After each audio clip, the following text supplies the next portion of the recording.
दोस्तों मैं कुछ बोलूं उससे पहले आप एक वीडियो देखो। मैं आपको दिखाऊं, मुझे स्टैट्स कल आए हैं। मैं बात कर रहा हूँ उमर की, वर्ल्ड कप के मैच T20 के ना, उमर के और विराट कोहली के। और उमर विराट कोहली की जो छोटी फिंगर नहीं है उसके बराबर है। विराट कोहली की जो परफॉर्मेंस और रुतबा प्लेयर है जैसा, ठीक विराट कोहली से बेहतर स्ट्राइक रेट, स्कोर भी ज्यादा है। क्योंकि हमारी PR कंपनी नहीं है, हम लोग सोशल मीडिया पे इतना फैलाते नहीं अपने स्टैट्स। ये स्टैट्स किसी और के साथ मिले होते, इन 15 लड़कों में इस वक्त तक तबाही आया नहीं थे। तो विराट कोहली को ये कहना था बड़ा प्लेयर बनता है, बड़े 80-100 किए हुए हैं, ऐसी डोमेट चिल्लाते हैं, ऐसी गेम चलाते हैं, इस टाइप के प्लेयर हैं। आप स्टैट्स में आपको भेजूंगा, आप देखेंगे, आप हैरान हो जाएंगे। अभी वसीम भाई हम देख लिया। अब बताओ कि इस बंदे को हम किस एंगल से गाली दें, क्योंकि ये बंदा खुद को विराट कोहली के साथ कंपेयर कर रहा है और विराट कोहली के बारे में बोल रहा है कि इसका स्टैट्स विराट कोहली के स्टैट्स के सामने बहुत ही बड़ा है और विराट कोहली का स्टैट्स इनके स्टैट्स के सामने इस अंगुली के बराबर है। भाई साहब औकात में रहो, क्योंकि जितनी औकात है ना उतना ही बात किया करो। सबसे पहले तो विराट कोहली के साथ आपका कंपैरिजन किसी भी एंगल से नहीं बनता है, और अगर आप कंपैरिजन कर ही रहे हो तो एक बार कंपैरिजन चलिए कर ही लेते हैं। तो सबसे पहले इस बंदे की बात करते हैं। दरअसल इस पाकिस्तानी खिलाड़ी का नाम है उमर अकमल, जिसको 29 साल की उम्र में ही पाकिस्तानी क्रिकेट टीम ने लात मारकर निकाल दिया था। वहीं अगर इनके स्टैट्स की बात करें तो इनका अगर टोटल एवरेज देखा जाए तीनों फॉर्मेट में तो वो 35 से ऊपर नहीं है। वहीं इनके शतक की बात करा जाए तो इनके नाम टोटल शतक जो है वो है 3, ODI में 2 और टेस्ट में 1, T20 में इनका एक भी शतक नहीं है। और मैच भी इन्होंने कम नहीं खेले हैं। आपको बता दें कि इन्होंने 200 से ऊपर मैचेस खेले हैं। ODI में इन्होंने 122 मुकाबले खेले, T20 में 84 मुकाबले खेले और टेस्ट में 16 मुकाबले खेले, और तीनों ही फॉर्मेट में मिला के इनके नाम 3 शतक है। मतलब जितने फॉर्मेट उतने शतक। 50s की अगर बात करा जाए तो इनके नाम 35 के आसपास 50s है। स्ट्राइक रेट की बात करा जाए तो T20 में इनका स्ट्राइक रेट 121-22 के आसपास है। ODI में अगर इनका स्ट्राइक रेट देखा जाए तो 80 के आसपास है। वहीं टेस्ट का स्ट्राइक रेट तो मायने नहीं रखता है।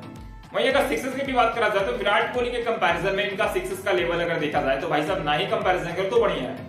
वहीं अगर विराट कोहली का कंपैरिजन इनके स्टैट के साथ किया जाए तो विराट कोहली के स्टैट्स की यहाँ पर बुराई होगी, या यूं कहे तो भाई साहब कंपैरिजन ही उनका नहीं बनता है इन जैसे नमूनों के साथ कंपेयर करना।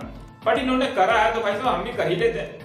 विराट कोहली के नाम टोटल 80 सेंचुरी है इंटरनेशनल क्रिकेट में, जिसमें 29 सेंचुरी टेस्ट में है, 50 सेंचुरी उनके ODI में है और 1 सेंचुरी उनका T20 में। T20 में स्ट्राइक रेट की बात करें तो 138 के आसपास उनका स्ट्राइक रेट है।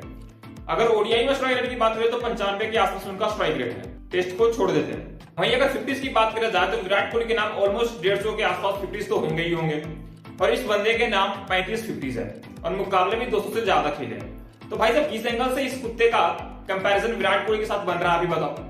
और मैं आपको बता दूं कि अगर आपको लग रहा है कि इन्होंने दिल से अपने आप को कंपैरिजन किया है तो मैं आपको बता दूं कि नहीं, इनको स्टूडियो में जाने से पहले ही सब कुछ सिखा पढ़ा दिया जाता है कि आपको स्टूडियो में जाके क्या बोलना है ताकि हमें TRP मिले और भारतीयों को बुरा लगे, क्योंकि इनको भी पता है कि जितने भाव इनके खुद के क्रिकेटर्स और फैंस इनको नहीं देते हैं उससे ज्यादा क्रिकेटर्स और फैंस भाव उनको भारत की तरफ से दे जाते हैं।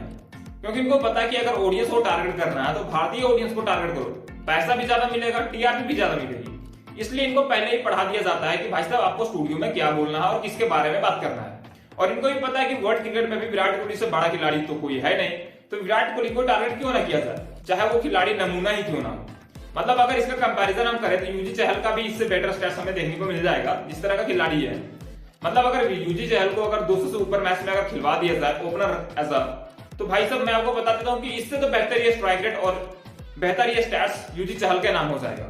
इन्होंने खुद को कंपैरिजन करा T20 वर्ल्ड कप के नाम पर। तो भाई साहब आपको बता दूं कि विराट कोहली के नाम T20 वर्ल्ड कप में 1100 से ऊपर रन है, और आपको जानकर हैरानी होगी कि विराट कोहली के नाम T20 वर्ल्ड कप में सबसे ज्यादा रन है पूरे वर्ल्ड में अगर बात करा जाए तो। और इस बंदे के नाम जो कि खुद को विराट कोहली के साथ कंपैरिजन कर रहा है इसका 200 से ऊपर का भी नहीं है, और ये खुद को विराट कोहली के साथ कंपेयर कर रहे हैं और बताते हैं कि भाई साहब विराट कोहली का स्टैट्स इनके स्टैट्स के सामने इस अंगुली के बराबर है। भाई साहब विराट खुद भी दे तो तुमसे ज्यादा महंगा बिकेगा, इतना जान लो। और विराट कोहली के साथ तो खुद का कंपैरिजन किया ही ना करो कभी। विराट कोहली छोड़ो, किसी भी भारतीय खिलाड़ी के साथ तुम्हारा कंपैरिजन तो बनता नहीं है, पहली बात। और एक बात आपको बता दूं कि इनका परफॉर्मेंस तो झांट भर का ही रहता है और ज्ञान तो ये रात भर पेलते ही रहते हैं, और इनको पैसे भी इन्हीं बात पर मिलते हैं, क्योंकि आपको भी पता और हमें भी पता है कि इनके घर तो आटा वैसे भी नहीं जाता है। और जिस दिन ये विराट कोहली और भारतीय क्रिकेट प्लेयर्स का नाम लेना बंद कर देंगे इनके घर चावल भी नहीं जाएगा जो भी पहुंच रहा होगा गलती से, क्योंकि इनका देश पहले से ही कंगाल हो चुका है और इनको पता है कि इनको देश को अगर कोई बचा सकता है तो वो विराट कोहली है और भारतीय क्रिकेट टीम है। क्योंकि अगर ये इनका नाम नहीं लेंगे तो भाई साहब इनका देश पहले तो डिफॉल्ट में है ही, अगर इनका नाम नहीं लेंगे तो भाई साहब ये प्लेयर्स भी डिफॉल्ट में आ जाएंगे जो खुद को क्रिकेट एक्सपर्ट समझते हैं या फिर खुद को क्रिकेटर समझते हैं। अगर इनका कंपैरिजन अगर किसी भी प्लेयर के साथ करा जाए तो हमारे लिए बदकिस्मती होगा, क्योंकि इनसे अगर कंपैरिजन किसी भी प्लेयर काम करे तो इनके स्टैट्स से बेटर स्टैट्स मिलेगा भारतीय खिलाड़ियों का। और ये पहली बार नहीं है जब किसी पाकिस्तानी खिलाड़ी ने खुद को विराट कोहली के साथ कंपेयर किया हो। इससे पहले अहमद शहजाद ने भी किया था, आपको याद ही होगा। उन्होंने बताया था कि विराट कोहली का स्टैट्स के सामने इनका स्टैट्स कई ज्यादा बड़ा है। अहमद शहजाद की मैं बात कर रहा हूँ जिनका कंपैरिजन 2015 में विराट कोहली के साथ किया जा रहा था। अब वो ना टीम में है, ना स्टूडियो में है, ना कैमरा के सामने कभी नजर भी आते हैं। और भाई साहब इनको तो खुद की टीम ने 29 साल की उम्र में ही टीम से बाहर कर दिया था। इस बंदे ने अपना लास्ट इंटरनेशनल मुकाबला 2019 में खेला था। अब आप समझ लो कि 2019 में खेला था, यानी कि अभी से 5 साल पहले। और अभी इस बंदे का उम्र 34 साल है, यानी कि 29 साल की उम्र में ही इसके खुद की टीम ने इनको लात मार के बाहर कर दिया था कि भाई साहब आपसे तो परफॉर्मेंस हो नहीं रहा झांट भर का, आप ज्ञान ही पे रह जाके स्टूडियो में रात भर। और खैर मैं एक ही बात कहना चाहूंगा कि भाई साहब कंपैरिजन किया करो बट विराट कोहली के साथ नहीं। माना कि विराट कोहली के नाम पर आपका घर चलता है, बट विराट कोहली के नाम पर आप हाइप क्रिएट तो नहीं किया करो, क्योंकि हमें तो पता है कि आप ये सब टीआरपी और हाइप के लिए ही करते हो। क्योंकि आपको भी पता है कि विराट कोहली के सामने किसी भी पाकिस्तानी खिलाड़ी की क्या ही औकात है। और आप इस नमूने के बारे में क्या कहना चाहोगे हमें कमेंट करके जरूर बताएं। मिलते हैं नेक्स्ट वीडियो में, तब तक के लिए जय हिंद।